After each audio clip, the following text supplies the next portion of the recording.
लेकिन यहाँ शमी साहब जो बाबर एवान है उन्होंने 24 घंटे का अदालत से मजीद वक्त मांगा है, मोहलत मांगी है। खत्म हो गई। देखें अब वो तो उन्होंने कहा कि हम 24 घंटे 36 घंटे 48 घंटे, जाजुल हसन साहब ने कहा कि इससे ज़्यादा टाइम नहीं देंगे। वो किसी और कंटेक्स्ट में बात हो रही थी, लेकिन जो टर्निंग पॉइंट है इस वक्त वो ये कि परवेज़ इलाही साहब ने कहा है कि जी मुझे हमजा शहबाज की वजारत आला कबूल है। अब ये एक ऐसी बात है, ये एक ऐसी बात है जो यहाँ पर किसी को इल्म नहीं था। हो सकता है इसमें कोई उनकी कानूनी हिकमत हो, मैं ये नहीं कह रहा कि उन्होंने कोई डिच किया या बिट्रे किया, लेकिन ये उस पोजीशन से हट के है जो यहाँ पे वकला ने ली हुई थी। और वकला को यहाँ पर और पीटीआई कायदीन जो यहाँ पर थे उनको इस बात का कोई इल्म नहीं था कि परवेज ये बात कहेगा कि वो तो ये कह रहे थे कि अभी थोड़ी देर पहले मोनस इलाही से बात हुई है, तो उसने तो कोई इस किस्म की बात नहीं की। तो ये जी एक खबर है, इसी मुतालिक एक खबर है मेरे पास। जैसे उमर साहब ने कहा जी, उमर मैं चाहूंगी आप लोग साथ, इसी मुतालिक एक खबर है कि चौधरी परवेज इलाही की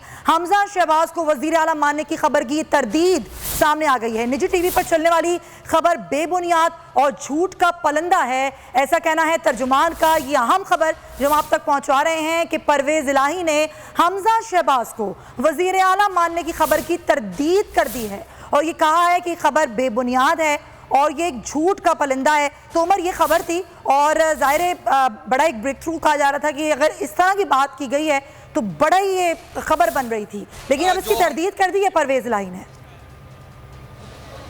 उमर जी शमी साहब, सुमैया ने मुझे बताया कि जो परवेज इलाही है उन्होंने तरदीद कर दी है। जी मेरे पास भी ये टेक्स्ट आया जिसमें परवेज इलाही साहब ये कह रहे हैं कि मैंने कोई ऐसी बात नहीं की, लेकिन फिर ये उनके वकील ने एक बहुत बड़ी गलत बयानी से काम लिया है। चौधरी परवेज इलाही साहब शुड फायर दैट लॉयर। उनके खिलाफ बार काउंसिल को कहना चाहिए कि वो कानूनी कार्रवाई करें, क्योंकि उस वकील ने, हम सब ने ये सुना और उसने पूरा अदालत का माहौल तब्दील कर दिया। और मैं आपको बता रहा हूँ कि ये मैंने पहले भी कहा कि मुझे नहीं पता कि क्यों उन्होंने ये बात कही वकील ने, लेकिन अब परवेज इलाही साहब अगर डिनाई कर रहे हैं तो ये एक बड़ी अहम बात है। अदालत में तो ये लगा कि जैसे परवेज इलाही साहब बिल्कुल अपनी साइड स्विच कर गए, क्योंकि उनके वकील ने ये कहा कि जी मुझे इंस्ट्रक्शन है चौधरी परवेज इलाही की कि जनाब हमजा शहबाज की वजारत आला हमें कबूल है। अब चौधरी साहब डिनाई कर रहे हैं, बड़ी ज़बरदस्त बात है, क्योंकि पीटीआई के लोग भी ये कह रहे थे कि मोनस इलाही से बात हुई है, उन्होंने कोई ऐसी बात नहीं की।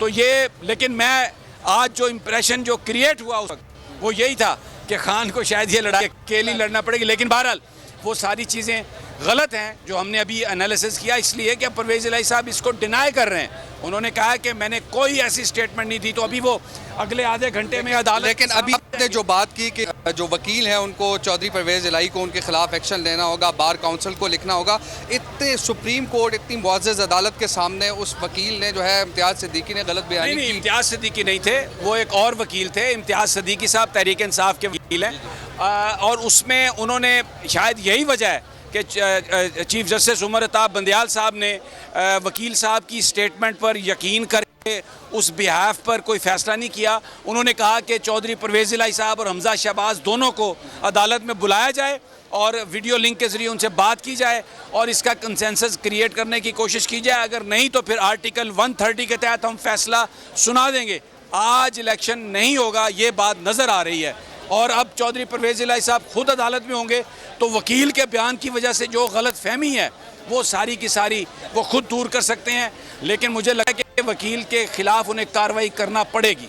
बिल्कुल जी, वकील के खिलाफ कार्रवाई, क्योंकि अब 3:40 पे जब समाअत दोबारा शुरू होगी तो हमजा शहबाज और परवेज इलाही इस समाअत के अंदर मौजूद होंगे। तो फिर इलेक्शन कैसे होगा, इलेक्शन पे सवालिया निशान खड़े हो चुके हैं और अब फैसले का इंतजार है कि मुअज़्ज़ज़ अदालत इस हवाले से क्या फैसला करती है। जी अच्छा उमर, ये भी बताइएगा कि जिस तरीके से अभी 45 मिनट आया है, हमजा शहबाज को भी कहा गया है, परवेज इलाही को भी कहा गया है कि वो भी आज यहाँ पे पेश हों और अपने ज़ाहिर मौक़िफ़ जो हैं वो दें, तो लग रहा है कि आज ही फैसला आ पाएगा और आज ये फैसला कब तक आ सकता है, कितनी देर ये समाअत चल सकती है?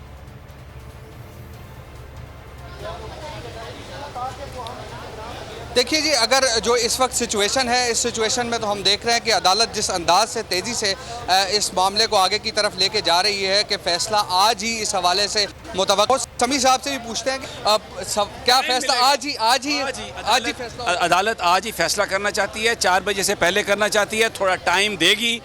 अगर ये एमिकेबली किसी केयर टेकर सेटअप पर राज़ी हो गए दोनों पार्टियां तो ठीक है। मुझे लगता है कि हमजा शहबाज डिनाई करेंगे और केयर टेकर सेटअप बने, और मुझे ये लगता है चौधरी परवेज़ इलाही हमजा शहबाज को डिनाई करेंगे तो फिर अदालत को फैसला करना पड़ेगा। ये एमिकेबली मुझे नहीं लगता कि ये मामला ये दोनों पार्टीज तय करेंगी, अदालत को ही फैसला देना पड़ेगा। अदालत ने बार बार कहा है कि वकील तैयारी करके आए, और आर्टिकल 130 जो है बड़ा लंबा है आर्टिकल, उसकी बड़ी प्रोविजंस हैं, आप पढ़ें उनको और उसमें आपको इसका जवाब मिल जाएगा। ये बार बार कह रहे हैं उमरता बंदयाल। अब लेट्स सी कि वो क्या चीज़ है जिसकी तरफ इशारा कर रहे हैं, क्या पीटीआई के वकला उस चीज़ को पाने में या उस तक पहुंचने में कामयाब होते हैं या नहीं। तो अब ना हो, लेकिन ये बात मैंने आपसे पहले भी कही थी, आज वोट शायद ना हो। बिल्कुल जी, आज शायद वोट ना हो, क्योंकि हम जब 2:30 बजे लाइव थे तो समी साहब ने जब पहला वक्फा हुआ था तो उस दौरान ही कहा था कि आज जो है वो वोटिंग नहीं होगी। और ये बाकायदा तौर पर जब हमने जस्टिस एजाजुल एहसन के रिमार्क सुने कि उन्होंने भी कहा कि आज वोटिंग नहीं होगी, तो ये भी एक यकीनी तौर पर एक वाज़ेह दलील है कि आज जो हमजा शहबाज का जो दोबारा वज़ीर आला बनने का ख्वाब है वो शायद पूरा ना हो। और एक और बात ये मैं कह दूँ कि ये जो एक मिथ है कि अदालतें जो हैं वो एक ख़ास तरह का इंसाफ कर रही हैं। मैं आज सुप्रीम कोर्ट में देखा है, कल लाहौर हाई कोर्ट का फ़ैसला आया, ये इस वक्त मैं आपको बताऊं बिल्कुल बिला झिझक मैं ये कह सकता हूं कि जजेस जो हैं बड़ा इंडिपेंडेंटली सोच रहे हैं, आइन और कानून के मुताबिक सोच रहे हैं, और ये इस बात की कोई उन्हें केयर नहीं है कि कौन सा फरीक क्या कहेगा। वो उनको सूबे का भी एहसास है, लेकिन जो गैर कानूनी चीज़ें हुई हैं उनका भी एहसास है। अब इतना कुछ हुआ है कि वो पंडोरा बॉक्स नहीं खोलना चाहते, थ्रेड को कहीं से पकड़ के 1 by 1 करके वो करना चाहते हैं मसले का हल। लेकिन जो ड्रामा हुआ पहले चौधरी परवेज़ इलाही साहब के वकील की तरफ से, फिर चौधरी साहब ने डिनाई किया कि कोई मैंने हमजा से के हवाले से नहीं कहा। अब वो खुद आएंगे कोर्ट में वीडियो लिंक के ज़रिए, उनका बयान सामने आएगा। Very very eventful and interesting day today here in the supreme court of Pakistan. Definitely जी सुमैया। जी हाँ बिल्कुल उमर, आप साथ हैं और साथ ही रहिए। हमारे इब्राहिम साहब भी हमारे साथ हैं, लेकिन अजहर सिद्दीक साहब भी हमारे साथ हैं, ज़रा उनसे भी कुछ कानूनी नुक्ते नज़र पे बात करते हैं। अजहर साहब, ज़ाहिर अभी 2-3 चीज़ें हैं जो अभी मिक्स हुई कि एक तो वकील का ये बयान था जो कि सुप्रीम कोर्ट में था, और उसके बाद फिर इसकी तरदीद चौधरी परवेज़ इलाही की जानिब से भी आ गई। उन्होंने कहा कि ऐसा कुछ भी नहीं है कि हम मान रहे हैं हमजा शहबाज को वज़ीर आला पंजाब। और अब जब अदालत ने वक्फा दिया है तो उस वक्फे के दौरान हमजा शहबाज को भी और चौधरी परवेज़ इलाही को भी तलब किया है और ये कहा है कि अपना मौक़िफ़ दें, आज ही इसका फैसला किया जाएगा। और ज़ाहिर लाहौर हाई कोर्ट का जो कल का फैसला था उसी को चैलेंज किया है आज पाकिस्तान तहरीक इंसाफ ने सुप्रीम कोर्ट में, और आज सुप्रीम कोर्ट इस बात का फैसला करेगी। आज जो रिकाउंटिंग का अमल था फिलहाल वो लग रहा है कि वो नहीं हो पाएगा, क्योंकि 4 बजे का वक्त दिया गया था, लेकिन अभी 3:45 बजे तकरीबन ये कहा गया है कि दोबारा इस केस की समाअत हो। पाकिस्तान तहरीक इंसाफ इसमें वक्त चाहती थी, पहले 1 हफ्ते की बात की गई और उसके बाद 24 से 36 घंटे का वक्त मांगा गया, लेकिन अदालत ने कोई भी वक्त देने से इनकार कर दिया और हमजा शहबाज और परवेज़ इलाही की लाहौर रजिस्ट्री में तलबी हुई है। Hamza Shahbaz supreme court Lahore registry रवाना हो गए, परवेज़ इलाही भी लाहौर रजिस्ट्री जाने के लिए बिल्कुल तैयार हैं। परवेज़ इलाही कुछ ही देर बाद लाहौर रजिस्ट्री के लिए रवाना होंगे। हमजा शहबाज और परवेज़ इलाही वीडियो लिंक के जरिए अदालत में पेश होंगे और अदालत में इन दोनों से इनके मौक़िफ़ जानने की कोशिश की जाएगी। हमजा शहबाज और परवेज़ इलाही को लाहौर रजिस्ट्री में तलब किया गया है। हमजा शहबाज लाहौर रजिस्ट्री के लिए इस वक्त रवाना हो चुके हैं और परवेज़ इलाही भी लाहौर रजिस्ट्री के लिए कुछ ही देर बाद रवाना होंगे। वीडियो लिंक के जरिए ये दोनों सुप्रीम कोर्ट में पेश होंगे। उमर हयात हमारे साथ मौजूद हैं। तो उमर, पहले पीटीआई चाहती थी कि उनको 7 दिन का वक्त मिले, उनके कुछ अरकान बाहर हैं, कुछ अरकान हज पर गए हुए हैं, लेकिन जाहिर है कि हज पर जाने वालों के लिए मुमकिन नहीं है कि वो 7 रोज़ में भी वापस आ सकें। क्यों पाकिस्तान तहरीक इंसाफ ये वक्त गेन करना चाहती थी? देखिए जी, तहरीक इंसाफ ने तो 7 रोज़ का वक्त इसलिए भी मांगा था कि उनके कुछ अरकान जो है वो मुल्क से बाहर है, जिसकी वजह से उन्होंने 7 रोज़ का अदालत से वक्त मांगा था। लेकिन अब जो है टर्निंग पॉइंट्स कुछ ज़्यादा ही आ चुके हैं, क्योंकि जो जज हैं मुअज़्ज़ज़ अदालत के जस्टिस एजाजुल एहसन, उनकी जानिब से ये बाकायदा तौर पर कह दिया गया है कि आज 4 बजे जो है वो वोटिंग नहीं होगी।